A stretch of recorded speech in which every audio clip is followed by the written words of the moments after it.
Welcome back to the deep dive. We are dispensing with the pleasantries today because the stack of papers you've handed me isn't just a report. It feels, I don't know, it feels like a fire alarm. That's one way to put it. Usually we sit here and we talk about trends.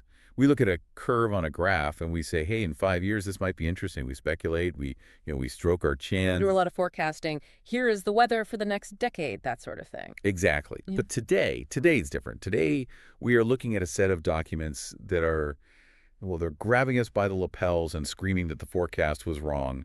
The storm isn't coming. It's already here. It's already raining. That is a very accurate, if slightly damp way to put it. The date is crucial here. It is February 2026. And the primary source material we are unpacking, specifically a paper titled The AI Tsunami, a strategic wake-up call for modern defense by Chandranath and Gemini AI, alongside this strategic proof on Hyperwar. It's arguing that our entire concept of the future is broken. It's not just broken. The source argues it's dangerous. The core argument here is that the defense community has been operating under a delusion. A delusion? How so? They've been planning for the future of war. You know, the sci-fi stuff, the AI swarms, the autonomous decision-making to arrive sometime in the 2030s. They put it in the long-term bucket. And this report is saying the bucket has a hole in it. It's saying the bucket doesn't exist. The future arrived while everyone was busy planning for it to arrive later. It's here now, February 2026. And the source uses this metaphor of the tsunami. A tsunami isn't just a big wave, you know. It's a displacement of the entire ocean. It changes the landscape itself before you even see the water crest. That's what got my heart rate up reading this. It's that idea that the landscape of security of how nations survive has already shifted, and we are just now noticing the water recede from the beach. The source calls this the era of hyperwar. Now, before we go any further, we need to nail down that definition. You do. Because hyperwar sounds like a marketing buzzword for a new video game, you know? It does, but in this context, it has a very specific clinical and, frankly, terrifying definition. Hyperwar is defined as a conflict paradigm where decision-making speeds exceed human cognitive limits. Exceed human cognitive limits. Let's just sit with that for a second. I mean, it means the game is moving faster than your brain can process the rules. It's not about who has the bigger bomb. It's not about who has the toughest tank. It's about speed. It's about the speed of the cycle. It's a conflict where the loop of observing, deciding, and acting happens so fast that if you are relying on, biological neurons to do the work, you are effectively paralyzed. So our mission for this deep dive is pretty clear then. We need to understand why the traditional long-term planning, which feels safe and responsible, is now considered, what's the phrase, a dangerous delusion. Right. We need to unpack this concept of the OODA loop, which I know is a military staple, but it seems like it's getting a serious upgrade here. It's not an upgrade. It's like strapping a jet engine to a bicycle. It's getting a turbocharger. Okay, and we need to talk about the shift from automation to autonomy. I think a lot of people, myself included sometimes, use those words interchangeably. And that's a critical mistake. They are completely different worlds. And finally, we have to talk about us, the humans. Mm-hmm. I mean, if the machines are faster, do we just get out of the way? Do we become spectators in our own conflicts? Or do we have a new role to play? That is the ultimate question, isn't it? And the source material is blunt on this. There's a line. It says, "The window for gradual adaptation has closed." Wow. That's a heavy sentence. It means we don't have the luxury of a 5-year pilot program. We don't have time to form a committee to study the committee. The tsunami has crashed ashore. Okay, let's unpack this. Let's start with section 1, the death of the long term. Yeah. Because for decades, defense planning has been all about the long game. You order an aircraft carrier, you get it in 10 years, you start designing a fighter jet, maybe your kids will fly it. It's a slow, deliberate process. It's a process built for an age of stability. But the source calls this the delusion of delay. Defense establishments have treated AI as a force multiplier to be slowly developed. They wanted to sprinkle a little AI on their existing systems, like adding a new spice to an old stew. Right. We'll just add some machine learning to the radar, make it 10% better. That kind of thinking. Precisely. And they wanted to do it on their own timeline. They wanted to ensure the ethics were perfect, the safety protocols were 100%, the legal frameworks were ironclad before they turned the key. Which, to be fair, sounds like what you want a responsible government to do, right? You don't want them rushing into Terminator territory without checking the brakes. In a vacuum, yes, that is responsible governance. But the source makes a chilling counterpoint. The timeline is now dictated solely by the adversary. You're not operating in a vacuum. You're in a boxing match. And if I want to take 10 minutes to stretch and hydrate, but you're already throwing punches. Your stretching routine is irrelevant.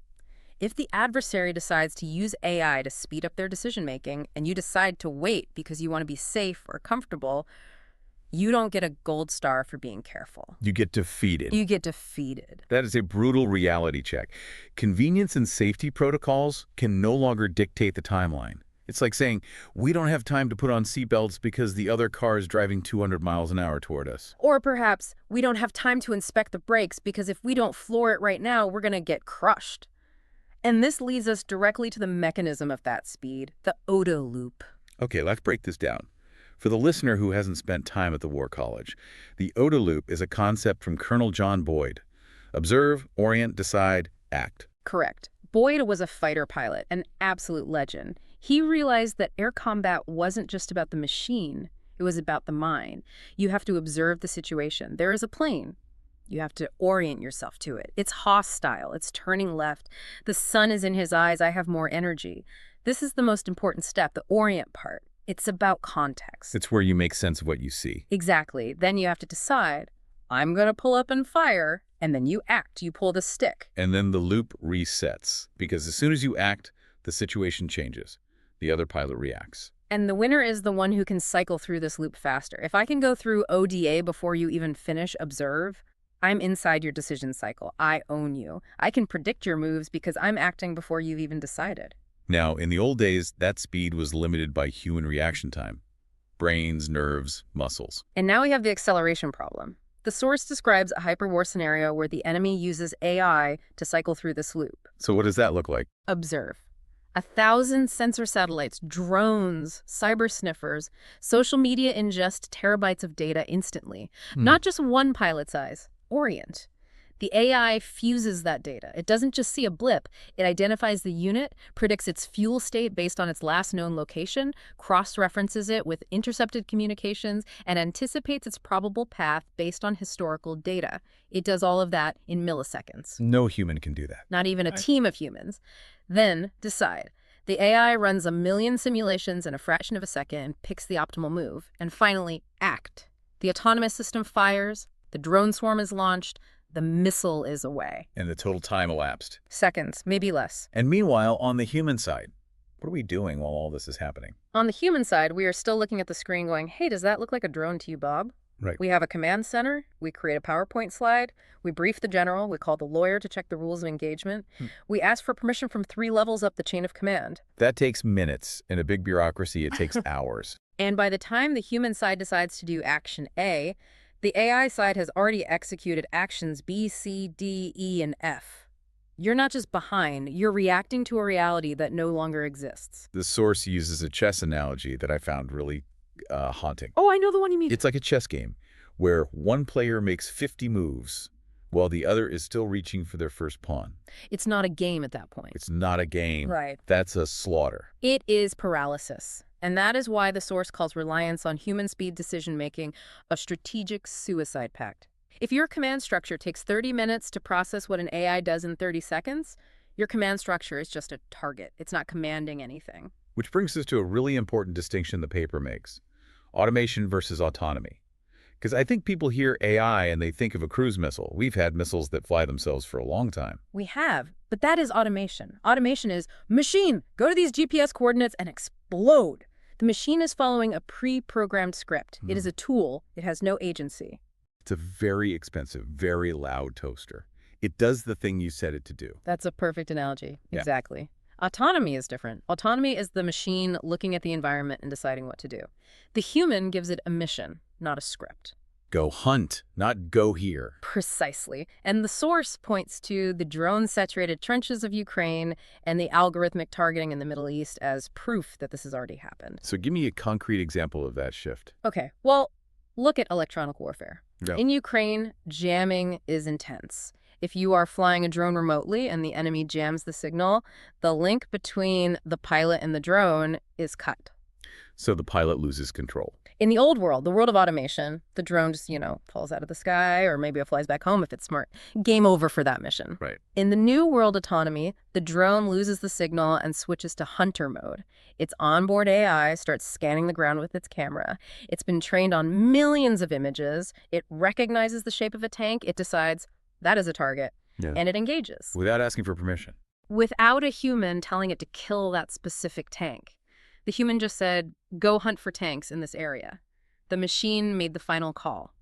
So the machine isn't just the arrow anymore, it's aiming the bow. It's aiming the bow and deciding when to let go. And that shift is fundamental. Because once the machine is deciding, the speed of the OODA loop goes off the charts. You remove the human bottleneck of checking the coordinates and asking for permission. And this isn't science fiction. That's the scary part of this report. The source keeps emphasizing that this is operational reality. Yes. The future is already operational. And that leads us to the next big shock in these documents, the death of the traditional Air Force, the death of Top Gun. Don't tell me Maverick is out of a job. I love that guy. Maverick is in trouble. This section on the swarm and the democratization of lethality basically argues that the era of unchallenged air superiority via expensive manned platforms is, well, it's ending. It's the concept of the democratization of air power. Exactly. Think about it. For the last 70 years, if you wanted to control the sky, what did you need? Billions of dollars. You needed jet engines, advanced metallurgy, composite materials, pilot training schools that take years, runways, complex radar systems. It was an exclusive club. It was the sport of superpowers. But now, the source argues that now you don't need a billion-dollar Air Force. You need a swarm. You need thousands of cheap drones. The source mentions the Pentagon's Replicator initiative. That seems to be a direct response to this, right? Replicator is a tacit admission by the U.S. Department of Defense that mass matters. For a long time, the West, and the U.S. in particular, focused on quality. We built the Ferrari of fighter jets, incredible technology, stealthy, fast, but incredibly expensive and very hard to replace if you lose one. And the adversary's building, what, 1 million exploding mopeds? Basically. Replicator is the realization that if the enemy has 10,000 cheap drones, your $20 million Ferrari might get overwhelmed. It doesn't matter how good the pilot is if there are 500 drones coming from every vector at once. Quantity has a quality all its own. Stalin said that. And it holds true in the age of AI. But the threat isn't just one drone, it's the swarm. The source describes these as heterogeneous drones. Heterogeneous just means mixed, right? A variety of types. Right, so imagine a cloud of these things coming at you. Some of the drones are just cameras. They are the eyes of the swarm doing surveillance. Some are carrying electronic jammers to blind your radar. Some are just decoys. They just make noise and have a big radar signature to distract your defenses. And then, mixed in with all that, are the killers, the kamikazes. And they talk to each other. That is the swarm intelligence. They coordinate autonomously. If you shoot down the primary surveillance drone, another drone in the swarm says, Unit 1 is down. I am taking over surveillance duties. They reconfigure on the fly. It's like fighting a hive of bees. You can swat one, but the hive just keeps coming. And this just completely breaks the economic model of war. This Math of War section was fascinating and terrifying. Let's break down the numbers, because I think this is where the reality really hits home for people. The exchange ratio. It's probably the most important math problem in defense right now. Okay, so I'm the defender. I have a state-of-the-art air defense system. Let's say a Patriot battery. It's amazing engineering. It hits what it shoots at. Yeah. But the interceptor missile, the bullet, costs, what, $2 million a shot? Roughly, yes. $2 million per shot. And the attacker sends a kamikaze drone. It's made of plastic, off-the-shelf electronics from a commercial website, and basically a lawnmower engine. It costs, say, $5,000. Let's use that number. So you shoot down the drone. Tactically, you won. The target is safe. But economically, I just spent $2 million to destroy $5,000 worth of equipment. you burned money. You won the engagement, but you're losing the economic war. Now scale it up. If the attacker sends 100 drones, that costs them maybe $500,000. That's pocket change in military terms. To shoot them all down, assuming one missile per drone, cost me $200 million. $200 million. I go bankrupt winning the battle. Exactly. The source is clear. It is economically impossible to defend against cheap mass with expensive precision. You will run out of $2 million missiles before they run out of $5,000 drones. And once you are out of missiles, the next wave gets through and destroys your billion-dollar radar system. It's a complete inversion of power. The weak can bankrupt the strong. And the source says this isn't just an air problem, it's a sea problem too. Naval denial and ghost fleets. Yeah, if you love big battleships and aircraft carriers, this part of the report is grim reading. We are seeing the rise of autonomous surface and subsurface vessels, Robot submarine. robot submarines. The source mentions the Orca program in the U.S., but others are developing them too. These are extra-large, unmanned undersea vehicles. They are systems that can loiter underwater for months at a time, Waiting for what? waiting for a signal, or waiting to detect the acoustic signature of a high-value target.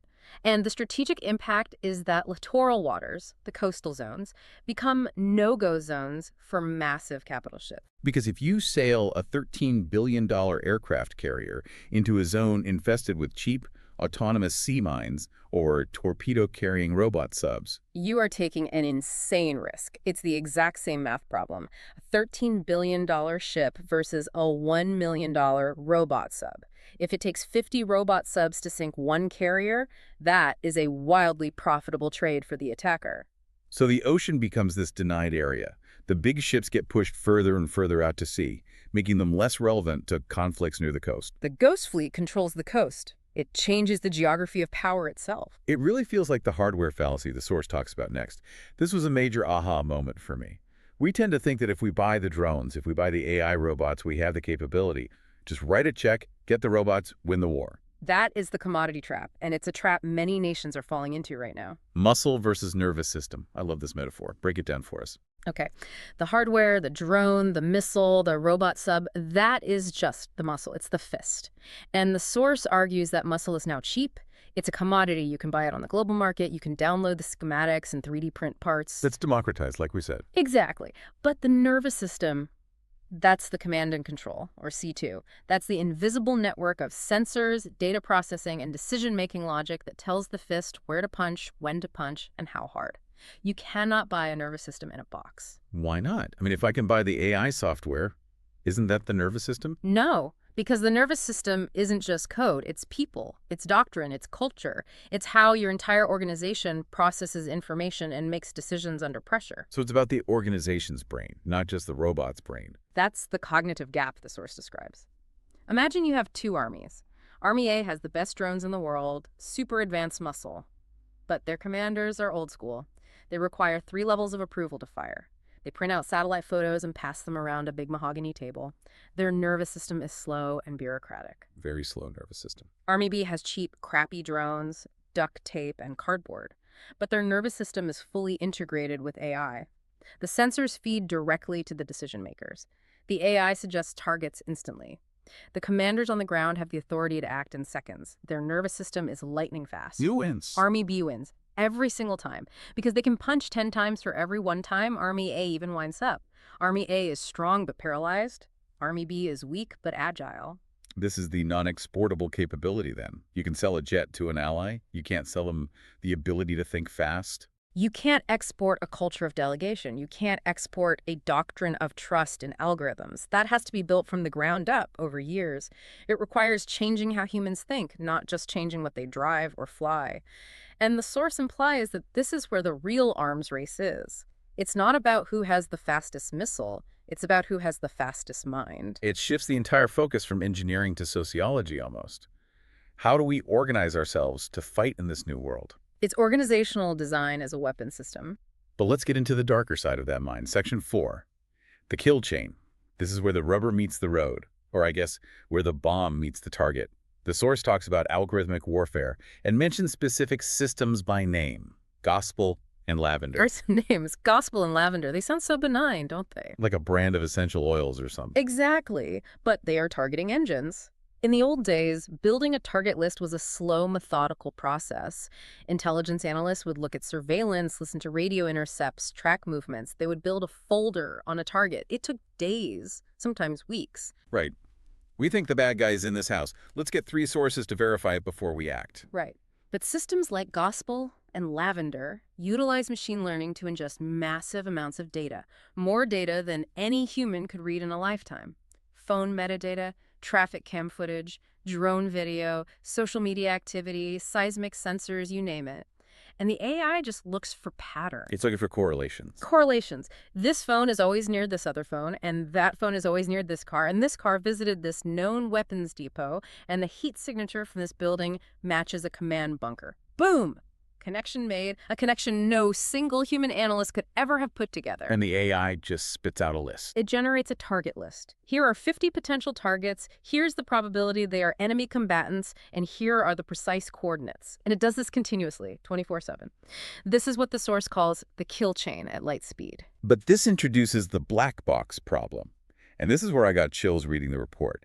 Because if the AI says target A is a 92% probability threat, how do we know why? How did it get to that number? We often don't. That is the very definition of black box AI. Deep learning models, the kind used for this, are incredibly complex.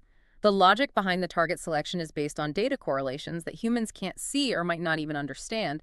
It might be a pattern of movement across a city that is too subtle for a human eye, but is a dead giveaway to the machine. So the AI sees the pattern, but it can't always explain its work. Can't write a little report saying, I chose this because of X, Y, and Z. Or if it did, the report would be 1,000,000 pages of raw data, and it would take you a week to analyze the variables. And remember, in Hyperwar, you don't have a week. You have seconds. And that leads to what the source calls the moral precipice. It says this makes meaningful human control a rhetorical fiction. That is a strong phrase. It is brutal honesty. We love to say there is always a human in the loop. It makes us feel better. It implies control, oversight, a moral check. But if the AI says strike here based on math, you can't check, and you have to decide in 3 seconds because of the hyperwar speed we talked about earlier, Yep. Do you really have control? I mean, you have two bad choices, right? Yeah. If you pause to check the math, you die because you're too slow. If you trust the math blindly, you're just a rubber stamp for an algorithm. Exactly. You are either a liability sponge, your only job is to be there to take the blame if something goes wrong, or you are a bottleneck that gets your own forces killed. But the source takes a very pragmatic, almost cold stance here. It says the strategic reality overrides the moral debate. And what that means is survival dictates the method. The logic is, if the enemy closes the kill chain in seconds using AI, and you insist on a slow, human moral review for every single target, you will be destroyed.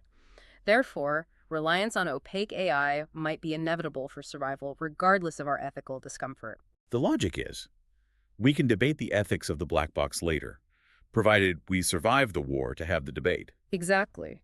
The report is arguing that in a hyperwar scenario, our traditional understanding of moral control, verifying every detail ourselves, is a luxury we simply cannot afford. That is heavy. But the report doesn't just leave us in despair. It proposes a solution, or at least a way to cope. The Centaur model. Right. Since we established that the nervous system can't be bought, we have a massive training deficit. We need to train humans to work with this AI speed, not against it. This is the Centaur half-human, half-machine, or rather the fusion of human intuition and algorithmic processing. So what does a Centaur commander do? They aren't just sitting there drinking coffee while the robot fights, I assume. No, their job becomes infinitely harder. The source describes this as the burden of override. The commander isn't just giving orders anymore. They're auditing AI suggestions in real time. Auditing. That sounds like an accountant's job. It's high-stakes accounting. The source says they need 2 distinct skills. First, rational evaluation.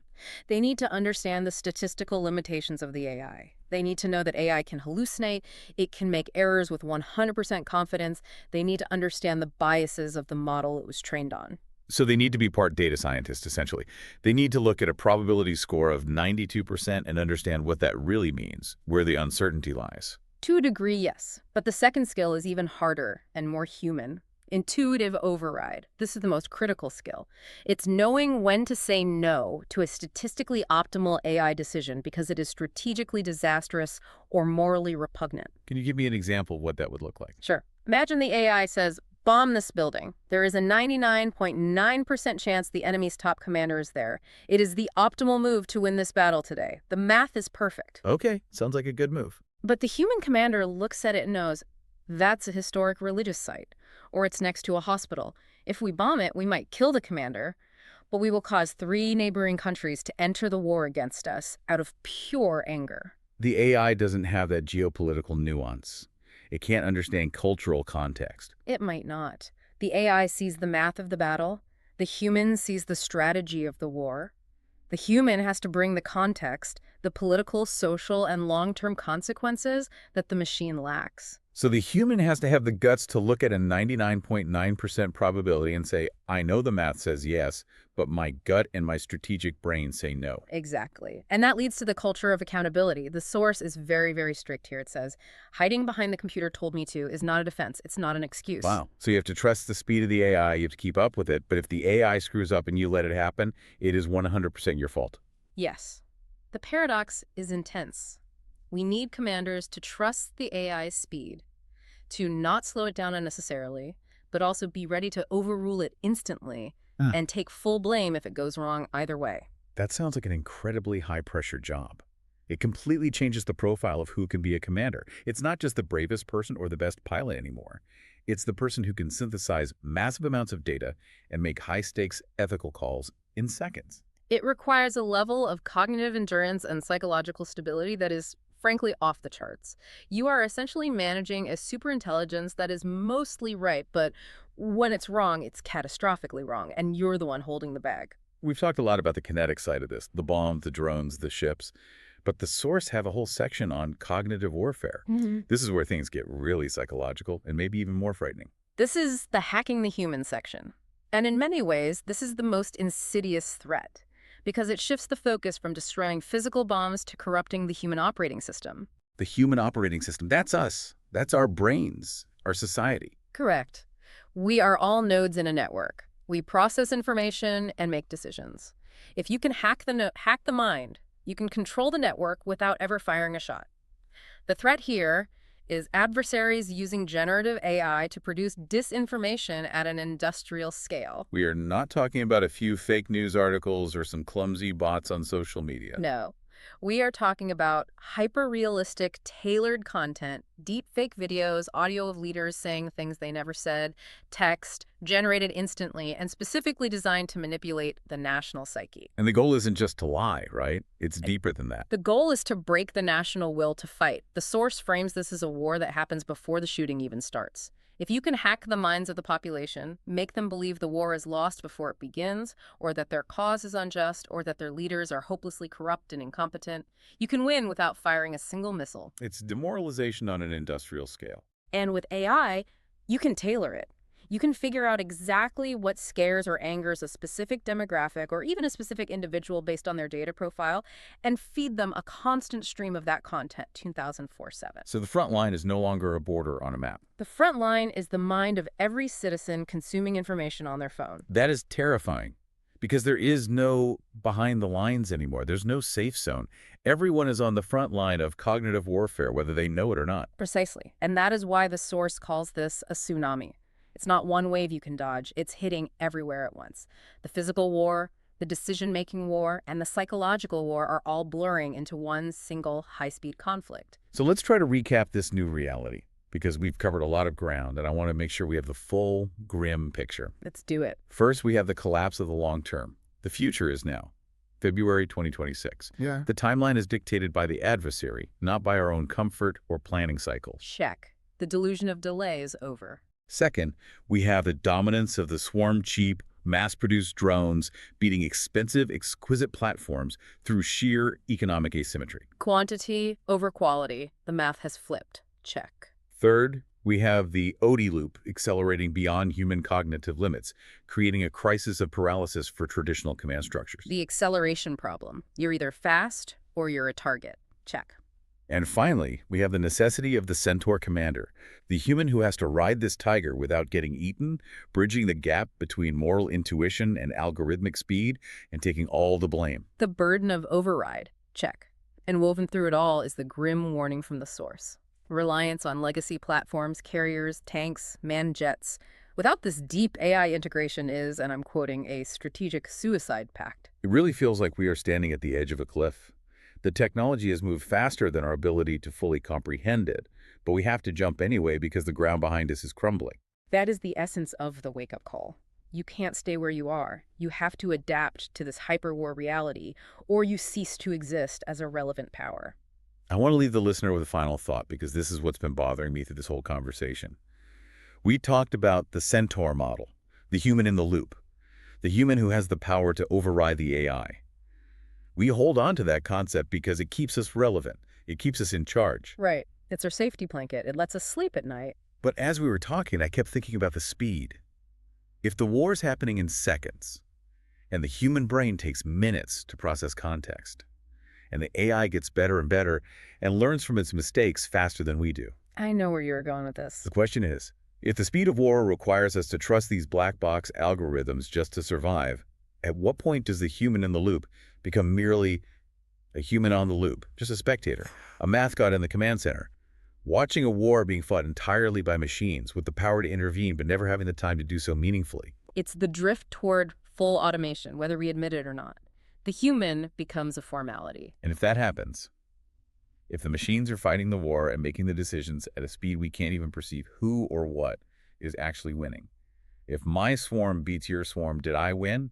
Did my country win? Or did my algorithm just happen to be better than your algorithm on that particular Tuesday? And does the algorithm care about the things I care about?